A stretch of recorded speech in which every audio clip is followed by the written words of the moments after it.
गुड़िया बहुत छोटी सी थी, मगर फिर भी वो अपनी माँ की खूब मदद करती थी। गुड़िया की माँ एक विधवा थी और सड़क किनारे छोटे पक्षियों के खिलौने बेचकर अपने घर का गुजारा करती थी। शाम को गुड़िया अपनी माँ से कहती है, माँ, होली आने वाली है तो इस बार भी हम पिचकारी और रंग बेचेंगे ना? हाँ बेटी, मैं कल सुबह सवेरे दूसरे जंगल से कुछ पिचकारी और थोड़े बहुत रंग ले आऊंगी। न जाने इस बार कोई हमारी पिचकारी खरीदे या नहीं। कोई क्यों नहीं खरीदेगा माँ, होली पर तो सबको पिचकारी और रंग चाहिए होते हैं। सुबह हो जाती है और मम्मा चिड़िया दूसरे जंगल जाती है। वो कुछ पिचकारी और रंग लेकर अपनी टोकरी में रखती है और घर वापस जाती है। ऑटो मम्मा चिड़िया को घर से थोड़ी दूर ही उतार देता है। जब सारा सामान लेकर मम्मा चिड़िया घर पहुंचती है तो उसके सर में दर्द था और उसे तेज बुखार हो जाता है। माँ, आपको तो तेज बुखार है, मैं अभी पड़ोसन हरियाली चाची को बुला कर लाती हूँ। हरियाली तोती आ जाती है। गुड़िया बेटी, तेरी माँ को तेज बुखार है बेटा, इसे दवाई और आराम की जरूरत है। चाची, माँ ठीक तो हो जाएगी ना? हाँ हाँ, तू चिंता न कर बेटी, अगर तेरे पास कुछ पैसे हैं तो अपनी माँ की दवा ले आ। नहीं चाची, मेरे पास तो कुछ भी नहीं है। जो भी पैसे थे उनसे माँ ने ये रंग और पिचकारी ले ली है, इन्हें बेचकर ही पैसे आएंगे। हरियाली चाची अपने घर चली जाती है। थोड़ी देर तक गुड़िया अपनी माँ के पास बैठी रहती है। माँ चिड़िया तो बुखार से बेहोश थी। गुड़िया जान गई थी कि अब माँ की दवा लाए बिना माँ ठीक नहीं होगी। दूसरे दिन होली थी। गुड़िया सुबह सुबह ही अपनी टोकरी लेकर सड़क किनारे जाकर बैठ जाती है। पिचकारी लो, रंग लो, रंग लो, पिचकारी लो। वो शाम तक बैठी रहती है, मगर कोई भी ग्राहक उससे रंग और पिचकारी लेने नहीं आता। जो पक्षी भी आता वो सीधा सामने वाली बड़ी दुकान पर चला जाता। भला सड़क किनारे कौन रुकने वाला था। थोड़ी देर बाद एक कौवी अपनी हवाई मोटर में वहाँ आकर रुकती है। मामा, मुझे वो छोटी चिड़िया से पिचकारी लेकर देना। नहीं नहीं बेटा, मैं तुम्हें वो सामने वाली बड़ी दुकान से रंग और पिचकारी ले दूंगी। गुड़िया रोने लग जाती है।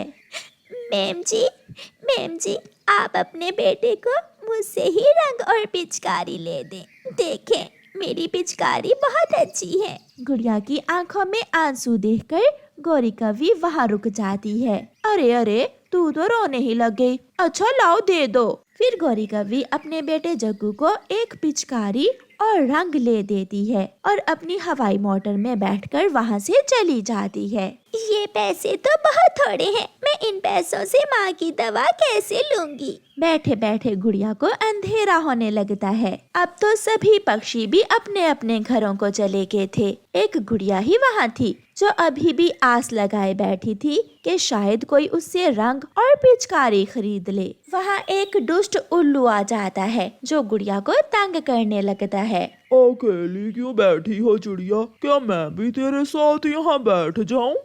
आप यहाँ से जाएं, मैं अपना काम खुद कर लूंगी। फिर वो उल्लू गुड़िया की पिचकारियाँ और रंग उठाकर इधर उधर फेंकने लगता है। ऐसा ना करें, मेरे पास इसके सिवा कुछ भी नहीं है। फिर वहाँ एक कार आकर रुकती है। उस कार में से वही कौवी जो शाम को गुड़िया से एक पिचकारी लेकर गई थी बाहर निकलती है।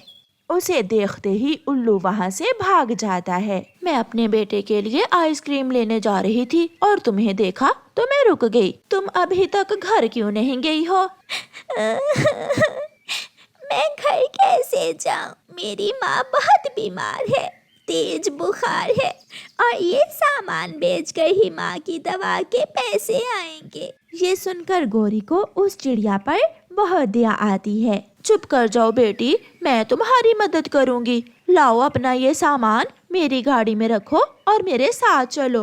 फिर गौरी कौवी गुड़िया का सामान अपनी गाड़ी में रख लेती है और गुड़िया को साथ लेकर उसके घर जाती है। अरे अरे, इसे तो बहुत तेज बुखार है। तुम अपनी माँ के पास बैठो और मैं अभी डॉक्टर को लेकर आती हूँ। बुलबुल डॉक्टर चिड़िया को दवा देती है और थोड़ी देर बाद मम्मा चिड़िया अपनी आंखें खोलती है। गुड़िया मेरी बेटी, क्या सामान बिक गया?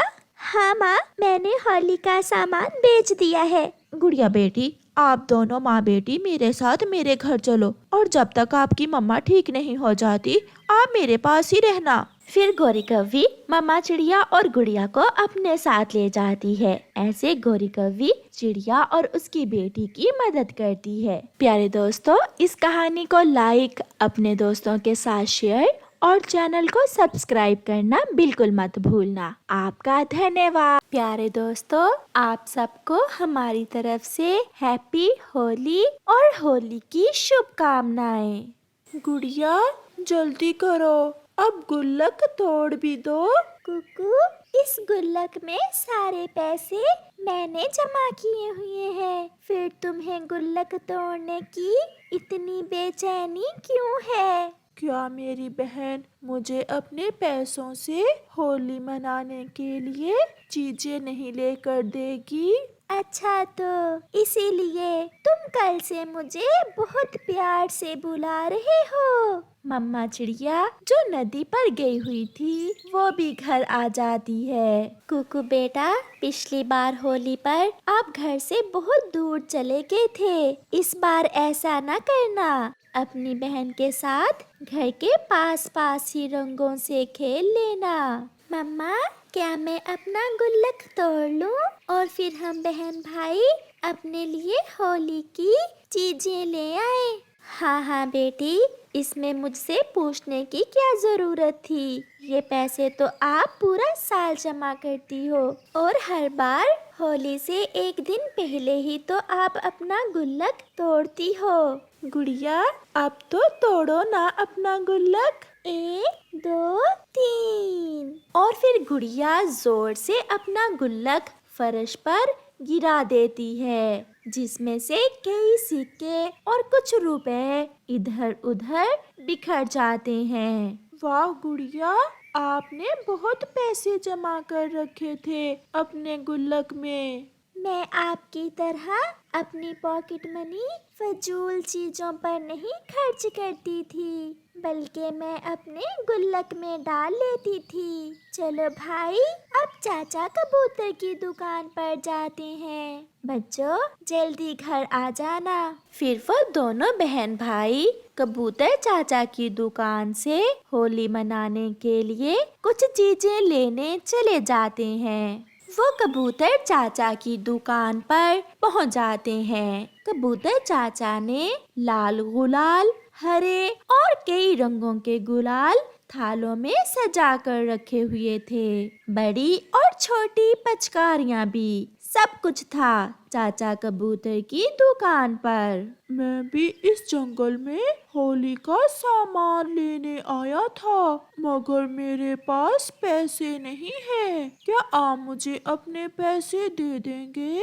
उस छोटे पक्षी की ये बात सुनकर गुड़िया उसकी तरफ देखती है, मगर कुकू तुरंत बोलता है, नहीं नहीं, आप कहीं और से मांगे। मैं और मेरी बहन ने ये पैसे बहुत मुश्किल से जमा किए हैं। ये सुनकर वो छोटा बच्चा रोने लग जाता है। कुकू भैया, हमने तो पिछले साल होली मनाई थी। क्या होगा जो इस बार हम रंगों से खेलने की बजाय अपने ये पैसे इस बच्चे को दे दें? इसका भी दिल कर रहा होगा होली मनाने को। कुकू नहीं मान रहा था, मगर फिर भी गुड़िया अपने पैसों में से कुछ पैसे उस छोटे बच्चे को दे देती है। ये लो दोस्त, आप भी अपने लिए कुछ गुलाल ले लें। वो बच्चा बहुत खुश होता है और कबूतर अंकल से गुलाल लेकर चला जाता है। अब गुड़िया के पास पैसे थोड़े बचे थे, वो भी थोड़े से गुलाल ले लेती है और पिचकारी लिए बिना ही वहाँ से वो दोनों बहन भाई चले जाते हैं। रास्ते में जाते हुए गुड़िया अपने भाई से कहती है, भाई, रंग थोड़े ही सही, मगर मिठाई के बिना होली का क्या मजा। चलो हम तोते चाचा से मिठाई भी ले जाते हैं। फिर वो दोनों तोते चाचा के पास जाते हैं। मगर वहाँ भी वही छोटा बच्चा बैठा रो रहा था। अब क्यों रो रहे हैं?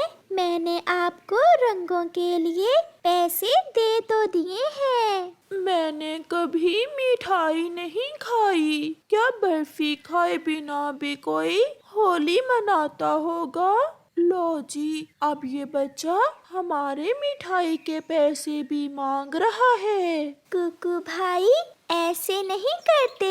अगर किसी की मदद करें तो उसे शर्मिंदा नहीं करते। ये ले, आप भी तो मेरे भाई की तरह ही हैं। इन पैसों से आप मिठाई ले लें। और क्या हम मिठाई नहीं लेंगे? अगर मम्मा के पास पैसे हुए तो मम्मा हमें कल मिठाई ला देंगी। फिर वो बच्चा अपने घर, कुकू और उसकी बहन गुड़िया अपने घर चले जाते हैं। घर जाकर गुड़िया अपनी मम्मा को सारी बात बताती है कि कैसे उन्हें कबूतर और तोते चाचा की दुकान पर वो छोटा बच्चा मिला। आज मैं बहुत खुश हूँ। बच्चों, आपने अपनी खुशियाँ किसी दूसरे को दी हैं। देखना, ऊपर वाला आपको बदले में कितनी और खुशियाँ देगा। फिर वो सब सो जाते हैं। दूसरे दिन बच्चे अभी सोए हुए थे जब मम्मा चिड़िया बाजार जाती है और वहाँ से ढेर सारे गुलाल, बड़ी पिचकारियाँ, मिठाई और गिफ्ट लेकर घर आती है। कुकू और गुड़िया जब सोकर उठते हैं तो अपने घर में ये सब देखकर वो खुशी से उछलने लगते हैं। मम्मा, मम्मा, ये सब कहाँ से आया? बड़ी वाली पिचकारी, ये मुझे बहुत पसंद है। मम्मा, क्या ये सब आप हमारे लिए लाई हैं? हाँ बच्चों, जो नेकी कल आपने की है, मैं उस पर इतना खुश हुई कि अपने बच्चों के लिए कुछ ज्यादा ही पैसे खर्च कर दिए। जाओ और अब जाकर अपने दोस्तों से मिलकर खुशियाँ बांटो और होली मनाओ। फिर जंगल के सब पक्षी मिलजुल कर होली मनाते हैं। प्यारे दोस्तों, खुशी के त्योहार में अपने पड़ोस में भी देख लिया करें और किसी गरीब को अपनी खुशियों में शामिल कर लेने से खुशियाँ और भी बढ़ जाती हैं। आपका धन्यवाद।